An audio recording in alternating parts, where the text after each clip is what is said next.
Wilkin hoy anda por Jarabacoa. En Jarabacoa me imagino que da mucha gripe. Mira, subió ahora la temperatura. Subió. Sí, estaba en 17, está en 18 ahora.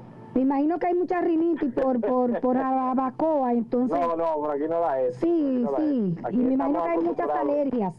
Por aquí estamos acostumbrados a la temperatura fresca. Hay muchas rinitis y alergias, entonces Wanda Pérez, otorrinolaringóloga, eso no es por aquí, viene a orientarnos a la gente de Jarabacoa con especial atención de cómo a cuidarse de la rinitis.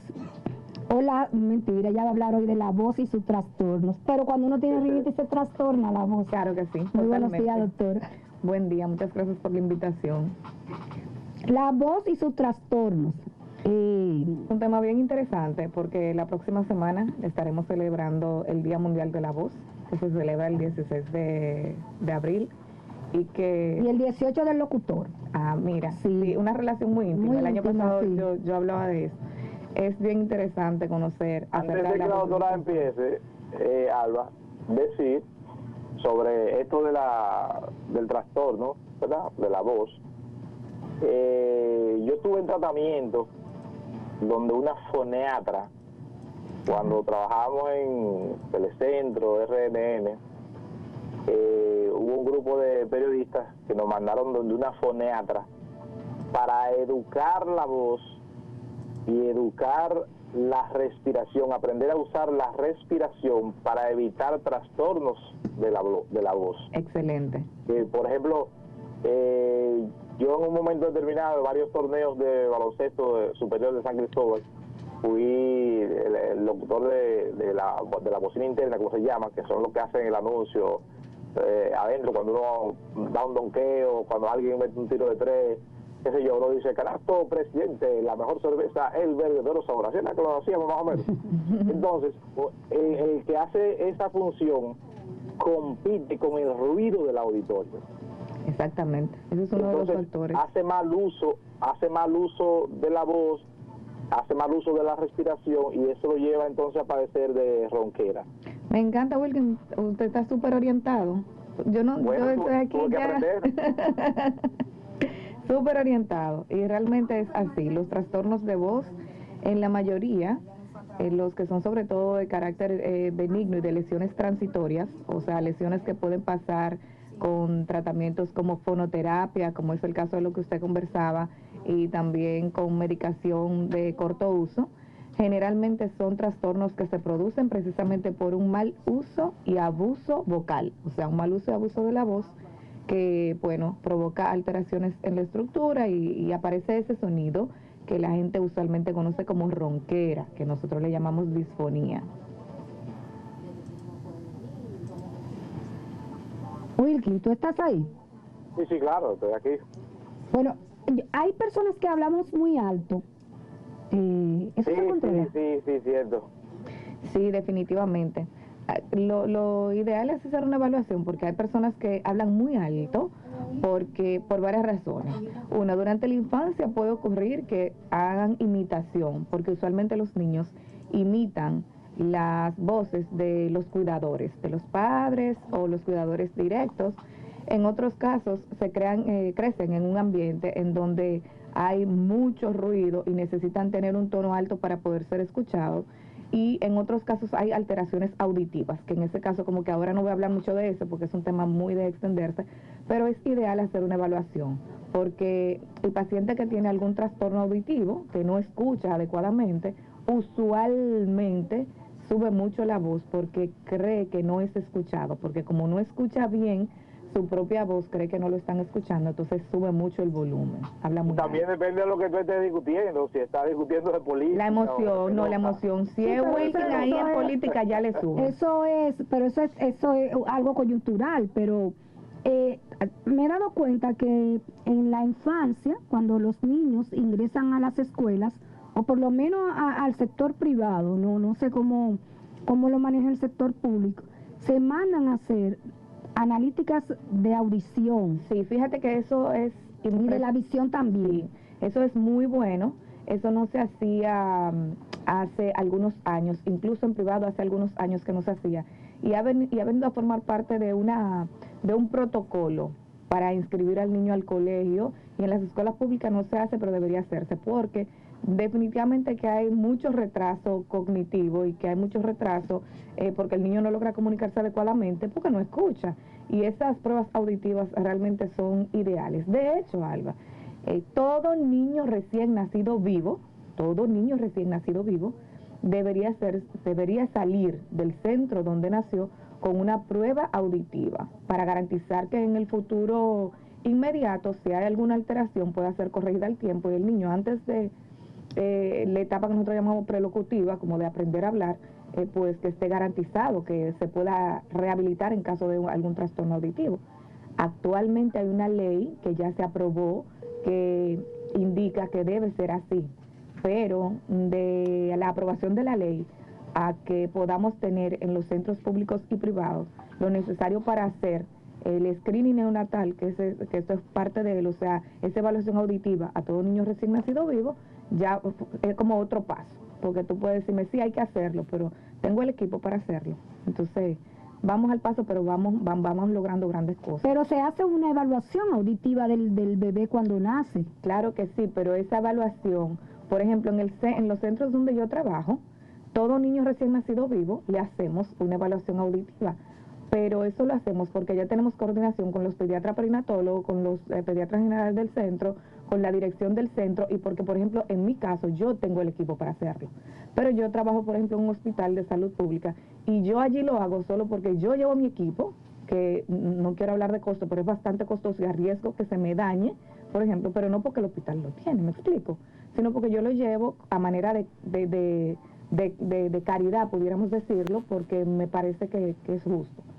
Pero no, los centros de salud no cuentan con esos equipos para que el niño nazca y se le haga. Ahora, en Estados Unidos, por ejemplo, el niño nació y antes de egresar, o sea, así nazca en la mañana y se ve en la tarde, antes de egresar, antes de salir del centro de salud, sale con una prueba auditiva, que es parte del screening, con una evaluación oftalmológica, que es parte de eso, para dar seguimiento, que haya un crecimiento y desarrollo apropiado.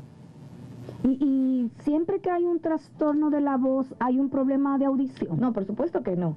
Empezamos a hablar de eso porque hablamos de la gente que usualmente sube mucho el tono, el timbre de voz.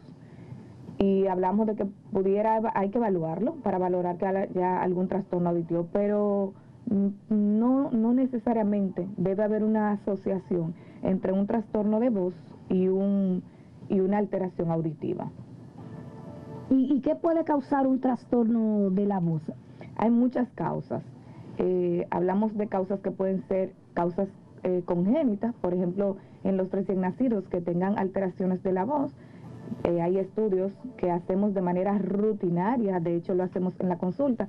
El que comúnmente hacemos, sobre todo en niños, se llama video-nasofibrolaringoscopía, suena larguito, pero es un estudio bien interesante, pacientes sin anestesia, acomodado en brazos de la madre, se introduce un equipo a través de la nariz y viajamos desde la nariz, revisando toda la vía aérea superior, hasta llegar en donde se produce básicamente esa voz, que son las cuerdas vocales, para ver si hay alguna alteración. Entonces, alteraciones congénitas que pudieran estar asociadas a trastornos de voz. También hay alteraciones que se presentan en la infancia un poquito más adelante, por ejemplo, los niños que en el colegio gritan mucho, comúnmente, como decimos, que vocean mucho, pueden provocarse lesiones como nódulos, conocidos en lo popular como callos en las cuerdas vocales, y estas lesiones suelen desaparecer con un tratamiento fonológico adecuado, o sea, con un tratamiento de fonoterapia y también con vigilancia médica. Pero siempre que hay trastornos de voz,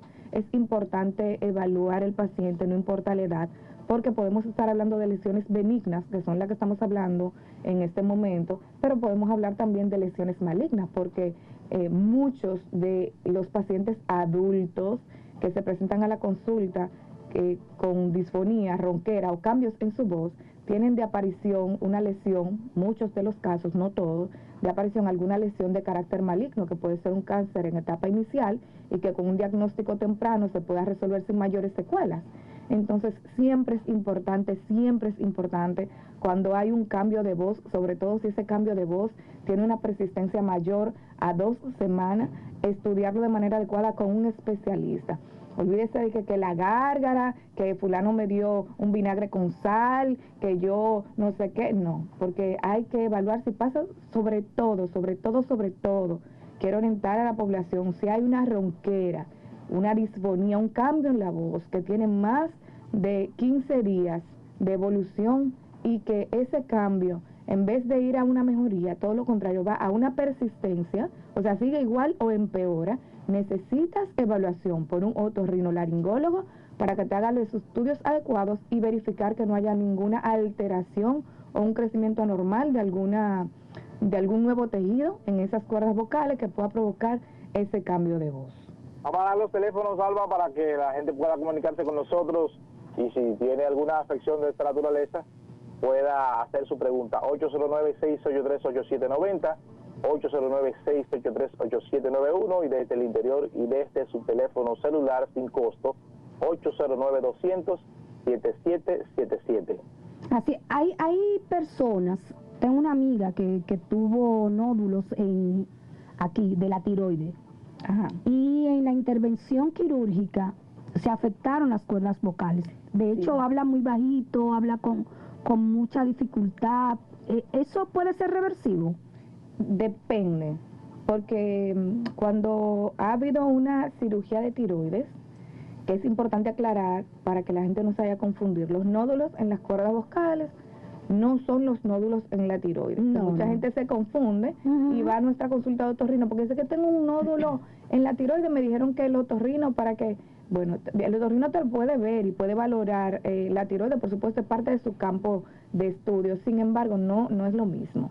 Ahora bien, cuando se realiza una cirugía, una tiroidectomía total o parcial, que es como se llama la cirugía de la tiroides, la recurrencia o el paso o por donde viaja, para que nuestro público no se entienda, ese nervio que da el movimiento a las cuerdas vocales para que se produzca la voz, pudiera verse lesionado. O sea, se hace la cirugía y por donde se está haciendo la cirugía, ese nervio que mueve las cuerdas vocales pasa. Entonces, aunque sea un cirujano experto, aunque se utilice algo que se llama monitorizador de nervio, o aunque pudiera haber una lesión transitoria, con un trastorno transitorio o no de ese nervio. ¿Por qué? Porque es permanente. Sí, pero es porque ese nervio tiene un patrón de cambios muy importante. O sea, puede ser que el nervio tenga una anatomía diferente, más 100 veces diferente. ¿Me explico? No significa que la tiroides tuya, el nervio, va de la misma manera o en el mismo trayecto, en el mismo camino que va el mío. No, claro, yo conozco varias personas que se han hecho la misma cirugía y no le ha pasado inconveniente. Entonces, se evalúa y dependiendo de la parálisis, porque lo que ocurre es una parálisis de la cuerda vocal y por eso va el paciente a quedar ronco, dependiendo del grado de la parálisis y del tiempo, ya uno sabe si va a haber una recuperación o no, porque puede ser una paresia, que es un movimiento más lento, o puede ser una parálisis per se como tal. Dependiendo si es una sola cuerda vocal o dos cuerdas vocales, va a ser más severo o no, y van a ser los cambios en la voz o la necesidad incluso de terapias de otra naturaleza. Hay personas de la vida pública, no sé si ustedes se han dado cuenta, por ejemplo como Jaime David, que yo siento como que él habla ronco y forzado. Puede ser, yo realmente no, en este momento no recuerdo, pero hay algo que se llama fuelle, que es la fuerza con la que se produce y se saca esa voz, porque la voz no es más que un sonido que debe ser agradable, al ser escuchado, y ese sonido se produce por un aire que sube desde los pulmones y mueve esas cuerdas vocales. Ahora bien, como tú aprendiste, Wilkin, con la fonoterapia, tú sabes que si no hay una adecuada respiración, no hay esa adecuada toma de aire y distribución adecuada del mismo, la voz no solo se cansa, sino que suele ser como bajita, de poca intensidad y de corta duración. Entonces, hay que ver si es algo anatómico lo de él, porque indistintamente también las cuerdas vocales pueden variar de acuerdo al sexo, a la edad, al género, etcétera, etcétera. Hay que ver que si es una alteración anatómica lo de él, si tiene unas cuerdas vocales de repente más cortitas, o si es que él habla así por costumbre, habría que valorar. Me imagino. Hay un asunto que es muy común en los niños, que son las infecciones en las amígdalas. Ajá. O en la adenoide. Eso puede causar un problema en cómo el niño habla. Sí, en sentido general, la cara y la garganta forman parte de algo que se llama caja de resonancia. Fíjate que si yo, por ejemplo, ahora me tapo la nariz, tú vas a escuchar que suena diferente mi voz. Precisamente eso sucede cuando hay alteraciones, por ejemplo, cuando las adenoides son muy voluminosas, o sea, son muy grandes, resulta que se va a escuchar diferente la voz, porque esa caja de resonancia, o sea, por donde debe salir ese sonido, está alterada. Lo mismo pasa que si hay sinusitis, que si hay gripe, incluso la producción de moco recurrente por esas alteraciones, ese moco cae en las cuerdas vocales, viene lo que es la tos para defender, y esa tos hace que las cuerdas vocales se inflamen y viene el paciente se pone ronco, que eso pasa también mucho en los adultos, que tú ves que tienen gripe y uno de los síntomas de la gripe suele ser que se puso ronco. Ronquera, claro. Pero hay, por ejemplo, recurrencia, y a veces nos tardamos un poco en tratarla, el tema de las amígdalas en los niños. ¿Eso puede ocasionar un problema permanente o siempre va a ser temporal? El problema de las amígdalas. Y de la voz, si te da ronquera, si te produce mucha tos. No, eso definitivamente es temporal y depende de lo que esté pasando. Porque si es que son muy grandes y el sonido al salir se modifica por ese tamaño, pues probablemente cuando ya no sea niño, cuando ha crecido, como el cuello ha crecido también, el espacio aumenta y la voz cambia. Y si es por infecciones, entonces en el momento que no tenga infección no tiene por qué sonar ronco. Recomendaciones, doctora, a nuestros oyentes, si tienen algún cambio en su voz, si tienen cualquier síntomas, pueden ser alarmas para poner atención. Es importante que nuestra población sepa que los cambios en la voz, aunque parezcan sutiles, si son progresivos, es decir, si estos cambios cada día van en aumento, repito, que lo dije inicialmente, deben ser evaluados. Sobre todo si el paciente tiene antecedentes de que es fumador o de que vive con un fumador, porque a veces confundimos, yo no fumo, pero mi esposo sí.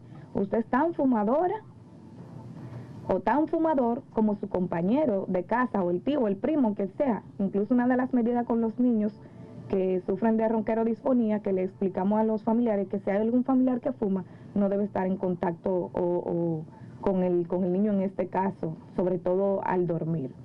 Entonces, evitar el humo del cigarrillo, los contaminantes, la juca, el vapor, el cigarrillo. Para nosotros en otorrinolaringología es básicamente lo mismo, porque tanto el vapor como la juca tienen compuestos químicos. ¿Y ha aumentado la consulta después del uso de esas? Bueno, no, porque es que el pobre no va a un otorrino, eso no es una especialidad de la canasta básica. Sí. Pero en definitiva que estos elementos, ciertos químicos, algunas gárgaras, sobre todo con gárgaras de vinagre, son cosas que deben evitar. Si el paciente que tiene disfonía o que tiene ronquera, tiene que evitar hablar muy alto, tiene que tratar de hablar pausado, no susurrar. El susurro también es un esfuerzo vocal que debe evitarse. Tiene que tratar de evitar llenarse mucho para evitar tener reflujo del estómago a la garganta y que empeore. Pero básicamente y lo más importante y con lo que siempre queremos orientar a nuestra población es evitar un esfuerzo vocal excesivo, o sea, gritar, que la gente, o sea, le encanta vocear. Eso de gritar puede provocar daños o lesiones en las cuerdas vocales. Y repito, el cigarrillo, la juca, el vapor, que todo lo que nos provocan lesiones definitivamente en las cuerdas vocales. Sumarle a las recomendaciones de la doctora, recuerdo que cuando recibíamos el entrenamiento con la foniatra, nos hacía mucho énfasis en que al hablar se debe tomar la respiración por la nariz, porque si tomas la respiración por la boca, se te reseca la garganta, garraspea, entonces ahí viene la afección y te va a crear la ronquera. Y a nuestros profesionales de la voz... Respirar por la nariz. Exacto, a nuestros profesionales de la voz, que usualmente tienen todos los factores en su contra, porque generalmente están en actividades en donde hay mucho ruido, entonces tienen que hacer el esfuerzo vocal, Además, están los contaminantes externos, como lo que mencionamos, el vapor, la juca y todo eso, porque eso no se puede muchas veces controlar en ciertos ambientes. Entonces, hacen el esfuerzo vocal, muchas veces se ven obligados a tomarse el trago, el horario, o sea, que generalmente es nocturno, y asociado también al cigarrillo y demás, hacen que entonces tengan que hacer un mayor esfuerzo vocal, y al otro día son ustedes profesionales de la voz que después de una actividad en la que estuvieron participando como locutores o en el caso de los artistas, están con alteraciones de la voz. Lo ideal me imagino que es como hacer un retiro de silencio, aunque sea por mediodía, después de ese tipo de Sería actividad. bueno hacer un reposo vocal, hidratarse Claro. bien durante la presentación, hidratarse adecuadamente, y si hace mucho frío, utilizar bufanda en el cuello para que la garganta tenga la temperatura adecuada. Bueno, ¿y dónde pueden contactar a la doctora? Estamos en el 809-868-7826 con nuestra hermosa asistente que siempre está ahí presta para dar los servicios. Estamos en el Centro Médico UCE, en la Torre Azul, y en el Centro Médico Integral 2, en la zona oriental. Bueno, ahí ya lo saben. Vayan al otorrino.